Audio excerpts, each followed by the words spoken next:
ముందుగా మనందరి గురువు గారు బ్రహ్మర్షి పితామహ పత్రిజీ గారికి అనంతకోటి ఆత్మ ప్రణామాలను తెలియచేసుకుంటూ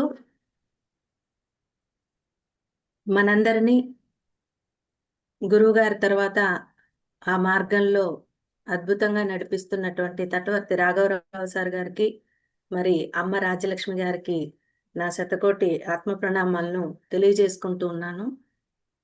మరి ఈరోజు పత్రి సారు మనకు అందించినటువంటి అనేక ఆధ్యాత్మిక అంశాలలో జీవిత ధ్యేయం అనే పుస్తకం నుంచి 7 గొప్ప నేర్చుకోవడాలు అనే అంశం మీద నేను తెలుసుకున్న విషయాల్ని మీ ముందుంచే ప్రయత్నం చేస్తున్నాను. మీ అందరికీ నా వందనాలు. మరి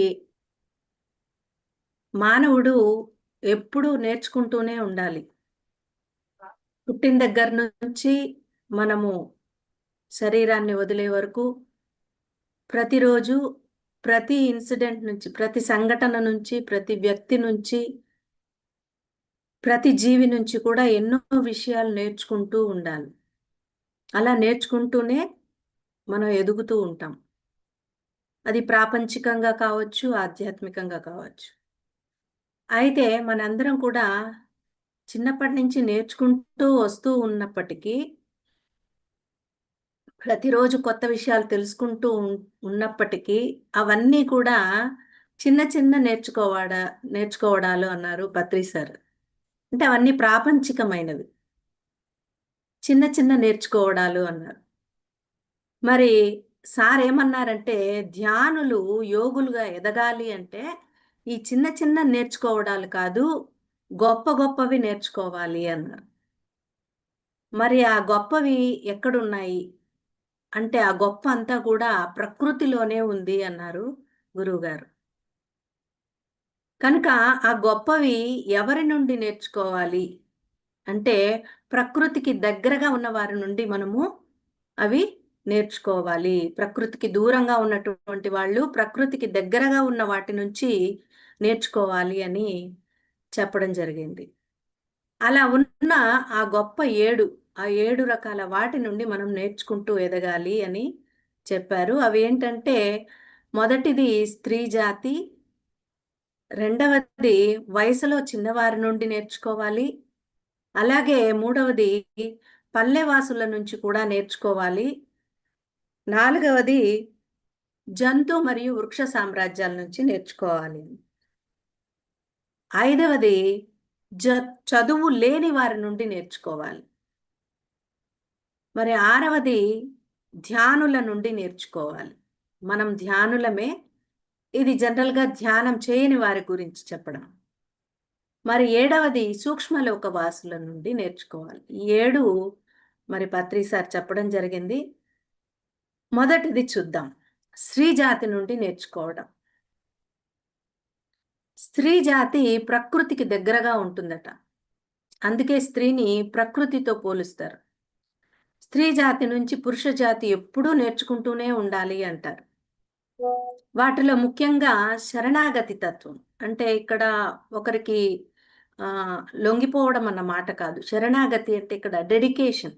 ఏదైనా ఒక పని తీసుకున్నప్పుడు దానిలో పూర్తిగా నిమగ్నం అవ్వడం. ఆ అంకిత భావం అన్నది స్త్రీ జాతి నుంచి నేర్చుకోవాలి అన్నారు పత్రి సార్. అలాగే అహం రహిత భావన, వినయము, ప్రేమ, దయ, సహనము, ఓర్పు, నేర్పు ఇలాంటివి చాలా విషయాలు మనము స్త్రీ జాతి నుంచి నేర్చుకోవాలి అని సార్ చెప్పడం జరిగింది. చూడండి, ఓర్పు, సహనం అంటే కుటుంబంలో ఎన్ని కష్టాలు వచ్చినా పెద్దవాళ్ళు అంటారు, నొప్పిని నోట్లోనే దాచుకుని అందరినీ నవ్వించాలి అని. అలాగా తనలో ఉన్నటువంటి తన కష్టాలని, నష్టాలన్నిటిని కూడా తనలోనే దాచుకుంటూ బయటకి మాత్రం చక్కగా అన్ని కర్తవ్యాలను చక్కగా నిర్వహించగలుగుతుంది స్త్రీ. అలాగే మల్టీ టాస్కింగ్ అంటారు. అంటే ఒకే సమయంలో ఏకకాలంలో అనేక బాధ్యతలను కూడా సమర్థవంతంగా నిర్వహించగలదనమాట. ఆ నైపుణ్యము, ఆ టైం మేనేజ్‌మెంటు ఇవన్నీ గూడా స్త్రీ జాతి నుంచి నేర్చుకోవాలి. మరి త్యాగము, ప్రేమించే గుణము, తన కోరికలన్నీ పక్కన పెట్టి కుటుంబం కోసం బతుకుతుంది. నాది అనే భావన తక్కువ ఉంటుంది. మనది అనే భావన ఎక్కువగా ఉంటుంది. ఈ నిస్వార్థ ప్రేమను మనము నేర్చుకోవాలి. అలాగే అంతర్దృష్టి. ఇంట్లో ఎవరికి ఏమి అవసరమో, ఎవరి మనసులో ఏముందో మాటలు లేకుండానే పసిగట్టేయగలుగుతుంది. చూడండి, పిల్లలు బడి నుంచి డల్‌గా వస్తే వెంటనే తల్లి ఏమంటుంది? "ఏమైంది నాన్న?" ఏమని పరామర్శిస్తుంది. అలాగే ఈ సూక్ష్మ గ్రాహ్యత అనేది మగవాళ్ళకి తక్కువ. ఇది మగజాతి స్త్రీ జాతి నుంచి నేర్చుకోవాలి. అలాగే ఆర్థిక క్రమశిక్షణ కావచ్చు. సంపాదన తక్కువైనా కూడా ఇల్లు గడిపేటువంటి నేర్పరితనము ఆ ఇంటి ఆర్థిక మంత్రి అయిన స్త్రీకే ఉంటుందన్నమాట. మరి క్రమశిక్షణ, శ్రద్ధ. ఉదయమే లేవడం, ఇంటి బాధ్యతలు నిర్వహించడం. ఉద్యోగస్తురాలైతే మరింత శ్రద్ధగా ఉంటారనమాట. ఇలాంటివి. క్షమాగుణం. ఎన్నిసార్లు తప్పు చేసినా క్షమించి దగ్గరకు తీసుకొని ఆ తల్లి ప్రేమను అందిస్తుందనమాట. తల్లి ప్రేమకు ఇది ఒక నిర్వచనం లాంటిది. మరి లలితా సహస్రనామంలో గూడా అమ్మవారిని సర్వమంగళ, సర్వశక్తి స్వరూపిణి, మాతృరూపిణి అంటారు. అంటే ప్రతి స్త్రీలోనూ ఆ అమ్మ లక్షణాలు కొంతైనా ఉంటాయి అనటానికి మనం దీని నుంచి తెలుసుకోవచ్చు. మరి మగవారు శారీరకంగా దృఢంగా కలవారైతే, స్త్రీలు మానసికంగా దృఢంగా ఉంటారు. అధికంగా శక్తి గలవారు స్త్రీలే అంటారు. ఎందుకంటే మగవారికి బలం అధికంగా ఉండొచ్చు. కానీ స్త్రీలకి శక్తి అధికము. కాబట్టి మగవారు స్త్రీల నుండి ప్రేమ, ఓర్పు, త్యాగం వంటి గుణాలను నేర్చుకుంటూ ఎదగాలి అని పత్రిక సార్ చెప్పడం జరిగింది. అందుకనే మన గురువుగారు మహిళలకు పెద్దపీట వేస్తూ మహిళా ధ్యాన మహాచక్రాలను రూపొందించడం జరిగింది. కాబట్టి మనము స్త్రీ జాతి నుంచి నేర్చుకోవాలి. రెండవది చిన్న వయసు వారి నుండి నేర్చుకోవాలి. చిన్న వయసు వారి నుండి మనము చూసినట్లయితే భగవంతునికి దగ్గరగా ఉన్న గురువులు పసిపిల్లలంటారు. వాళ్ళకి ఏమీ తెలీదు. మనం అనుకుంటాం పెద్దవాళ్ళని. వాళ్ళకి ఏమీ తెలీదు అని. కానీ వాళ్ళే మనకంటే గొప్పవాళ్ళు అన్నారు పత్రి సార్. ఎందుకంటే చిన్నవాళ్ళు అంటే మనకంటే ఒక జన్మ ముందు ఉన్నవాళ్ళు అన్నారు. అంటే అనుభవరీత్యా మనకంటే అనేక జన్మల అనుభవం కలవారు చిన్న వయసు వారు. మనకంటే చిన్న వయసు వారు. అంతేకాకుండా చిన్న పిల్లలకి మనసు యొక్క ప్రభావం తక్కువగా ఉంటుంది. అందుకే జీసస్ క్రైస్ట్ కూడా అన్నారు. Unless you become like a child you cannot enter the Kingdom of God అని. అంటే నువ్వు దేవుని రాజ్యం వెళ్ళాలంటే నువ్వు చిన్న పిల్లవాడిలా మారిపోవాలి. అంటే ఆ మనస్తత్వం మనలో వస్తే కానీ మనము దేవునికి దగ్గర కాలేము.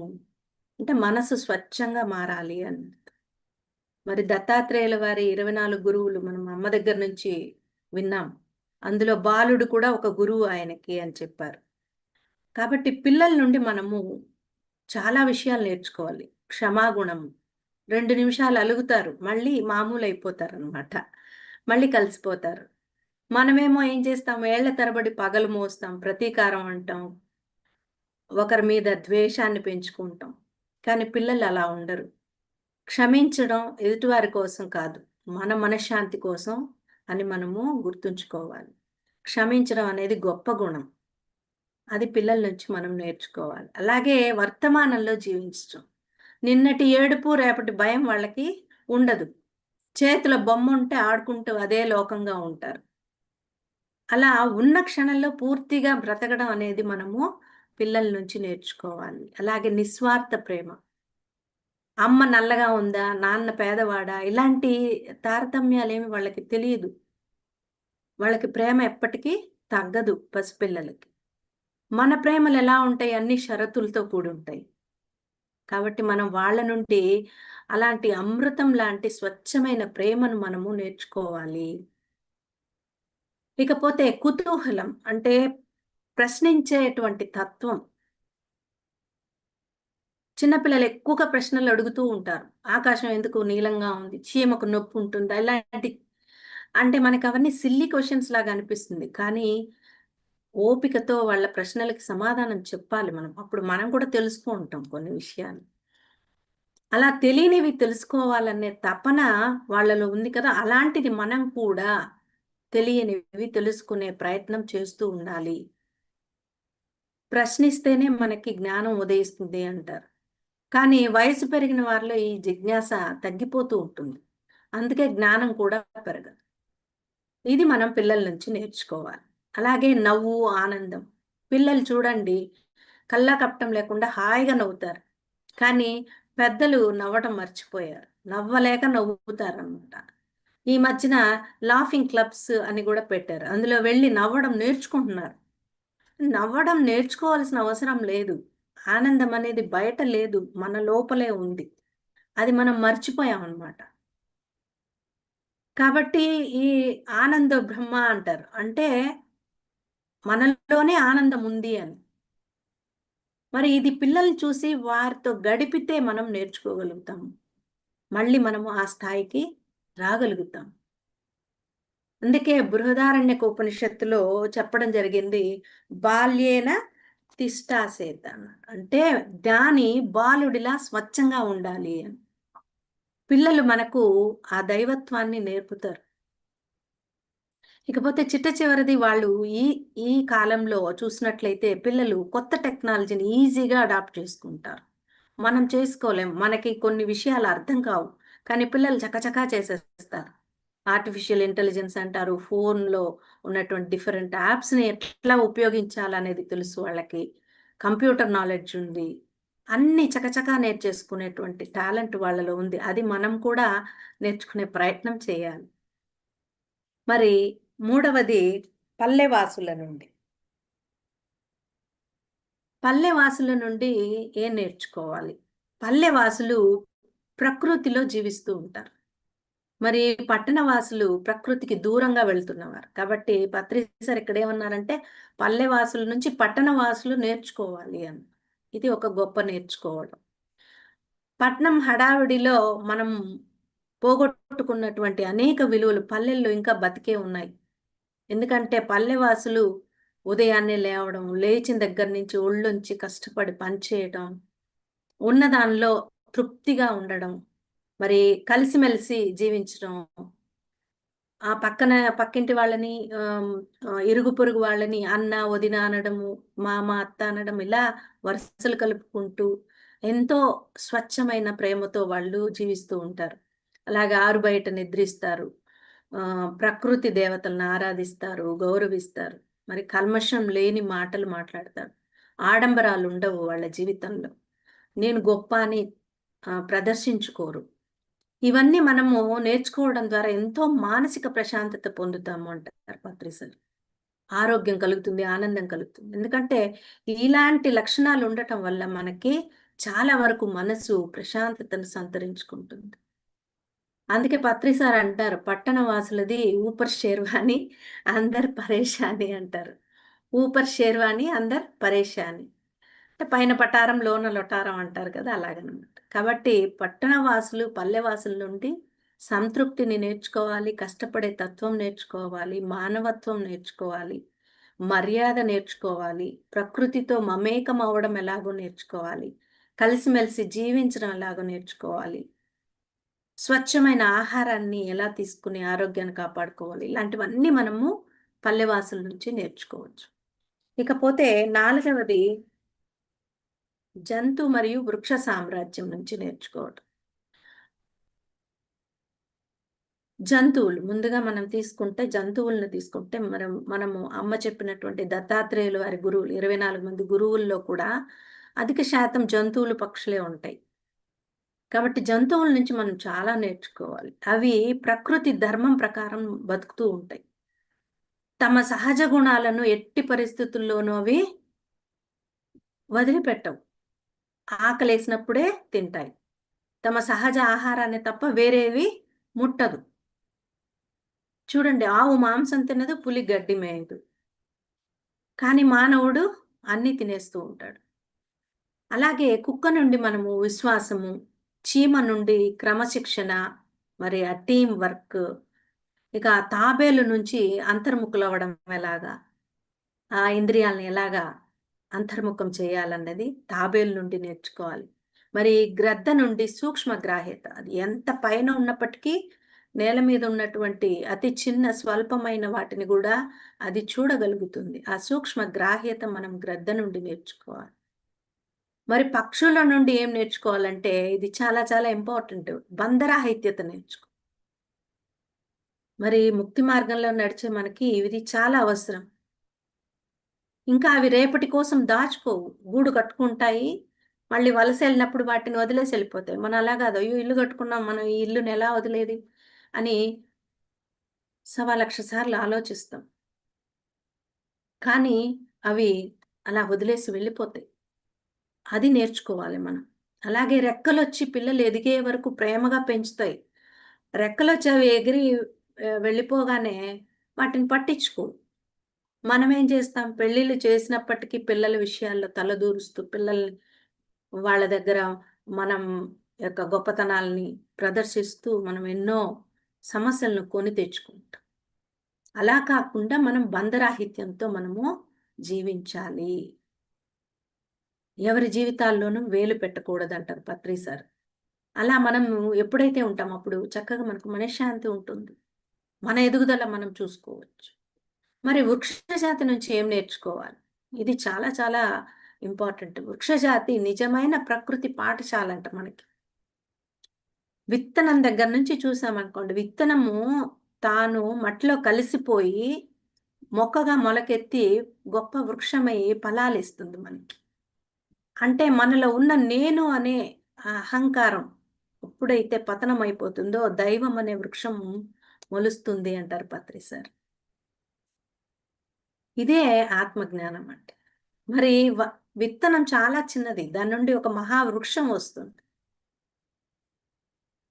మన అంతరంలోని ఆత్మ సూక్ష్మాతి సూక్ష్మమైనప్పటికీ, అదే ఈ అఖిలాండ కోటి బ్రహ్మాండానికి మూలమని మనము తెలుసుకోవాలి.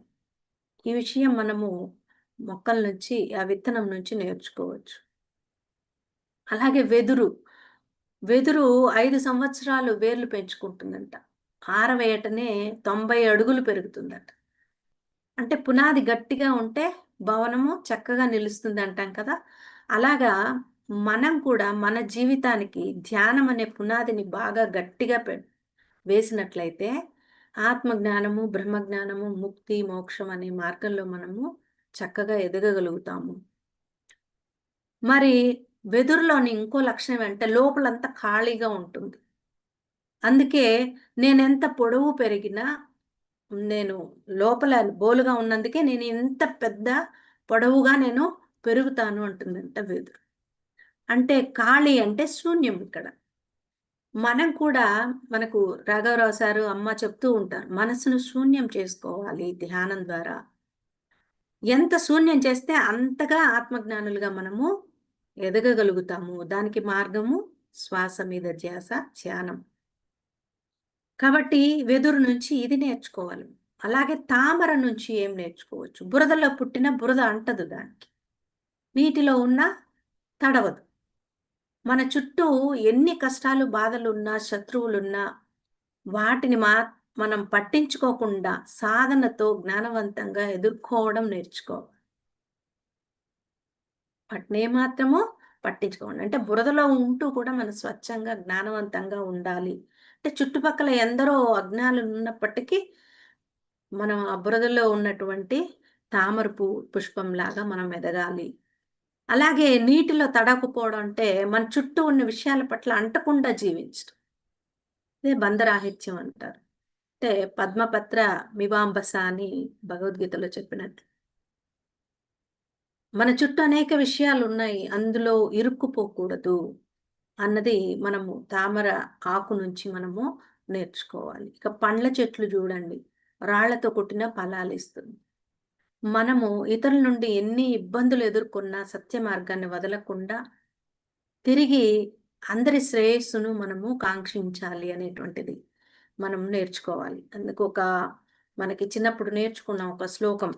బ్రతికినన్ని నాళ్ళు ఫలములిచ్చుట గాదు చచ్చి కూడా చీల్చి ఇచ్చు తనువు. త్యాగ భావమునకు తరువులే గురువులు లలిత సుగుణజాల తెలుగు బాల అని చిన్నప్పుడు నేర్చుకున్నాం. అంటే చెట్లు చనిపోయినా కూడా వాటిని మనం ఉపయోగించుకుంటాం అనేక విషయాల్లో.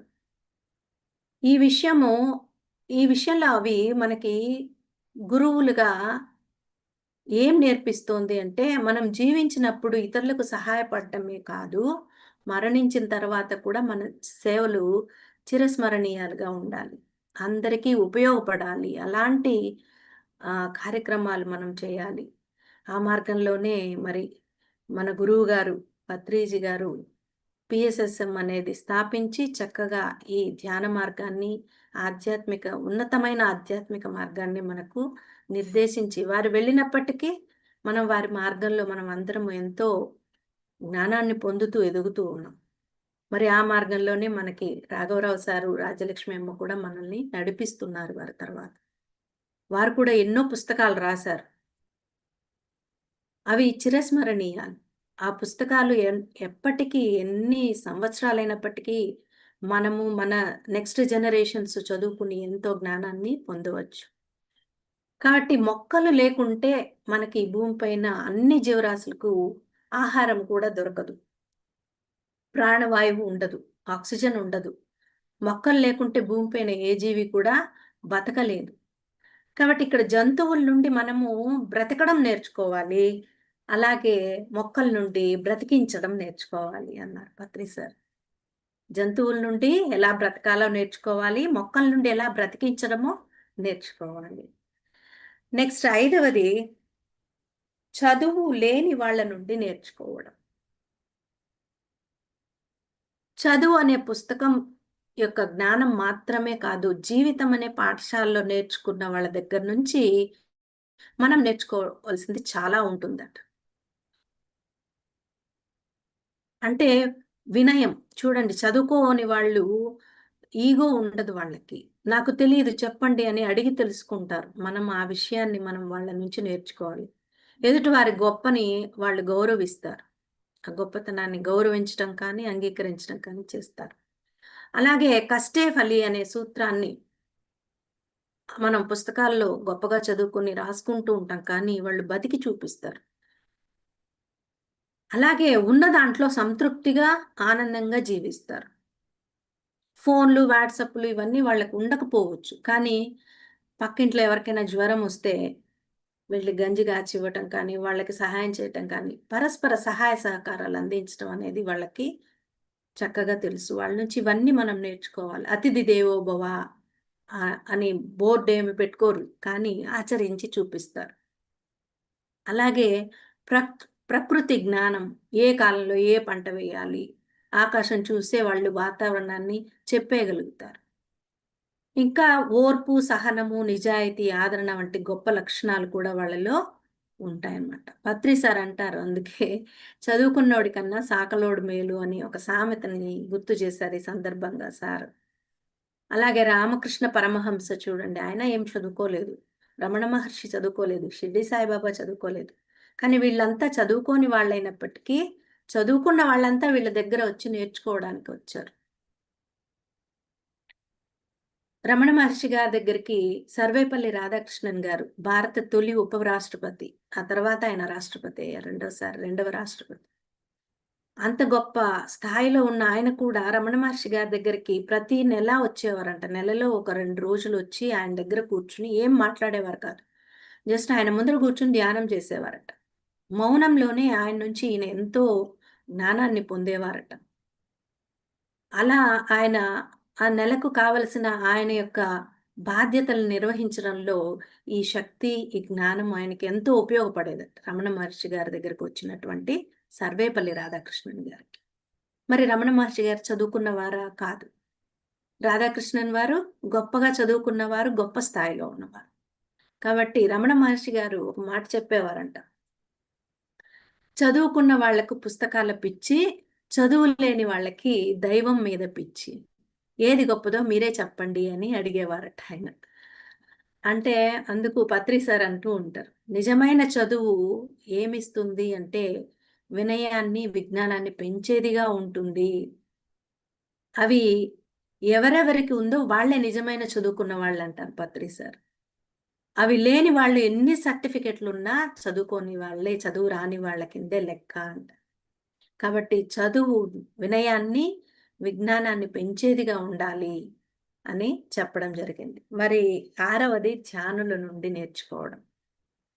అంటే ధ్యానం చేయని వారు, ధ్యానం చేసేవారి నుంచి ఎప్పుడూ నేర్చుకుంటూ ఉండాలి. మరి ఈరోజు మనమెందుకు చెప్పుకుంటున్నాము అంటే, మరి ధ్యానులుగా మనమెలా ఉండి, ఇతరులకు ఆదర్శం కావాలి. మన నుంచి పక్క వాళ్ళు నేర్చుకునే విధంగా మనము ఎలా ప్రవర్తించాలి, ఎలా ఉండాలి అనేది కూడా మనల్ని మనం ఒకసారి చెక్ చేసుకోవచ్చు. ధ్యానులు ప్రకృతికి దగ్గరగా జీవిస్తారు. సత్య మార్గంలో ఉంటారు. కనుక అందరూ వీరిని అనుసరించి నేర్చుకోవాలి అంట. ధ్యాని అంటే కళ్ళు మూసుకొని కూర్చున్నవాడు కాదు. నిరంతరము అంటే ప్రతి క్షణము ఎరుకతో బతికేవాడు. ధ్యాయతీతి ధ్యాని అన్నారు. అంటే నిరంతరము ఎరుకతో అంటే ఈ పొందిన ధ్యానం ద్వారా మనము ఈ మార్గం ద్వారా పొందిన జ్ఞానాన్ని అనుక్షణం ఎరుకతో మనము జీవించాలి అని. ధ్యానం నుండి ఈ ఎరుక తత్వాన్ని నేర్చుకోవాలి అని. ఇంకా ధ్యానం నుండి సాక్షీభావము, ప్రతి విషయాన్ని సాక్షిగా గమనించడము, అలాగే మౌనము, సమత్వము, ఈక్వాలిటీ, కరుణ, మైత్రి, ముఖ్యంగా అహింస, ఇలాంటి సుగుణాలన్నీ మనము ధ్యానుల నుంచి నేర్చుకోవాలి అన్నారు పత్రి సార్. ఇవన్నీ నేర్చుకోవాలంటే ముందు ధ్యాని దగ్గర ధ్యానం నేర్చుకోవాలి. ధ్యానం చేస్తూ ఉంటే పై లక్షణాలన్నీ వాటంతట అవే వస్తాయి. ధ్యానులు స్వస్వరూప జ్ఞానాన్ని నేర్పేవారు అని చెప్పారు పాత్రి సార్. స్వస్వరూప జ్ఞానము ఇంకెవరు నేర్పలేరు. అంటే తనను తాను తెలుసుకునే ప్రయత్నం చేస్తున్న వాళ్ళు ధ్యానులు. ఆ ఆ ప్రయత్నంలో ఉన్నత స్థాయి పొందిన వాళ్ళు కూడా ఉంటారు. కాబట్టి వారి దగ్గర ఆ స్వస్వరూప జ్ఞానాన్ని ఎలా తెలుసుకోవాలనే విషయం నేర్చుకోవాలి. మరి నిస్వార్థ సేవకు ప్రతీకలు వసుదైవ కుటుంబం అనే మార్గంలో నడుస్తున్న ధ్యానులందరూ నిస్వార్థ ప్రేమతో ఉంటారు. ధ్యానం అంటే కళ్ళు మూసుకోవడం కాదు. కళ్ళు మూస్తే సమస్తము నీలోనే ఉంది అని తెలుసుకోగలగడమే అనే విషయాన్ని మనము ధ్యానం నుంచి నేర్చుకోవాలి అన్నారు పత్రి సార్. మరి చిట్ట చివరిది సూక్ష్మలోకవాసుల నుండి నేర్చుకోవడం. సూక్ష్మలోకవాసులంటే మన కంటికి కనిపించని ఉన్నత లోకవాసులైనటువంటి దేవతలు, గంధర్వులు, యక్షులు ఇలాంటి పితృదేవతలు, ఋషులు, సిద్ధులు వీరు. మరి వీరిని చూడలేనప్పుడు ఎలా నేర్చుకుంటాం? దానికి మార్గం కూడా ధ్యానమే అన్నారు పత్రి సార్. మరి రమణ మహర్షి గారు చెప్పినట్లు దేవుడు వేరేగా లేడు, మనలోనే ఉన్నాడు. నేను అనే భావం పోతే మిగిలేది ఆ దైవమే. మరి లోనున్న దైవం అన్నీ అందిస్తాడన్నమాట. అదే సూక్ష్మలోకవాసులంటే మరేదో కాదు. ప్రత్యక్షంగా మనము చూసినట్లయితే సూర్య భగవానుడి నుంచి ప్రత్యక్ష భగవానుడు కదా! ఆయన నుంచి ఏం నేర్చుకోవచ్చు? కర్తవ్య నిష్టను నేర్చుకోవచ్చు. ఏ రోజు బద్ధకించడాయన. ప్రతిరోజు ఉదయాన్నే తూర్పున ఉదయిస్తాడు. సాయంత్రం అయితే పశ్చిమాన అస్తమిస్తాడు. ఇలా మనము మన దినచర్యను ఆయన నుంచి నేర్చుకోవాలి. మరి వ్యాస మహర్షి కూడా ధ్యానంలోనే మహాభారతము, 18 పురాణాలు దర్శించారంట. ఆయనకి నారదుడు మరి పరబ్రహ్మ సూక్ష్మ రూపంలో వచ్చి బోధించారని భాగవతంలో చెప్పడం జరిగింది. మరి యోగ వాసిష్టంలో వశిష్ఠుడు రాముడికి చెప్పారంట. చిత్తం గనక ఏకాగ్రమైతే త్రికాల జ్ఞానం అందుతుంది, లోకాంతర జ్ఞానం సిద్ధిస్తుంది అని యోగ వాసిష్టంలో కూడా వశిష్ఠ మహర్షి రాముడికి చెప్పడం జరిగింది.